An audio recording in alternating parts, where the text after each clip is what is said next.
piece আপোনালোকৰ কাৰণে আকৌ কটন নুনি মই অলপ একে পেটাৰ্ন একে কালাৰ দেখুৱাইছোঁ যাতে এইকেইটাৰ ভিতৰত কালাৰ অপশ্যন যদি আপোনালোকে এইটো চিন্তা কৰি আছিলে তেন্তে ডিজাইনবোৰ এনেকৈ চাব পাৰিব এইটো হৈছে কটন নুনি ইয়াৰ কিন্তু অকণমান দাম পৰিব 2350 টকা হ'ব এইযোৰ কাপোৰ ৰেডি টু ৱেৰ থাকিব ইয়াৰে আৰু এটা কালাৰ 2350 টকাত ৰেডি টু ৱেৰ থাকিব 2300 ৰুপিছত ধুনীয়াকৈ ৰেডি টু ৱেৰ কৰি আপোনালোকৰ ঘৰলৈ ডেলিভাৰ কৰি দিয়া হ'ব এইযোৰ হৈছে 2350 টকাত এইযোৰ হৈছে 2350 টকা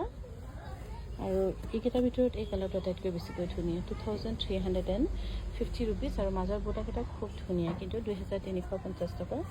এইযোৰ হৈছে 2350 টকা আৰু এইযোৰ কিন্তু 2400 টকা হ'ব ইয়াৰ অকণমান হেভি আছে 2400 টকাত এইযোৰ কাপোৰ ল'ব পাৰিব ৰেডি টু ৱেৰ আৰু শ্বিপিং ফ্ৰী থাকিব 2400 এইযোৰ কাপোৰো খুব ধুনীয়া আৰু ইয়াৰ মাজতে লগতে আৰু এইযোৰ 2400 ৰুপিছত ধুনীয়াকৈ ৰেডি টু ৱেৰ আপোনালোকে ল'ব পাৰিব যদি ভাল পাইছে 9678284538ত আপোনালোকে যোগাযোগ কৰিব পাৰিব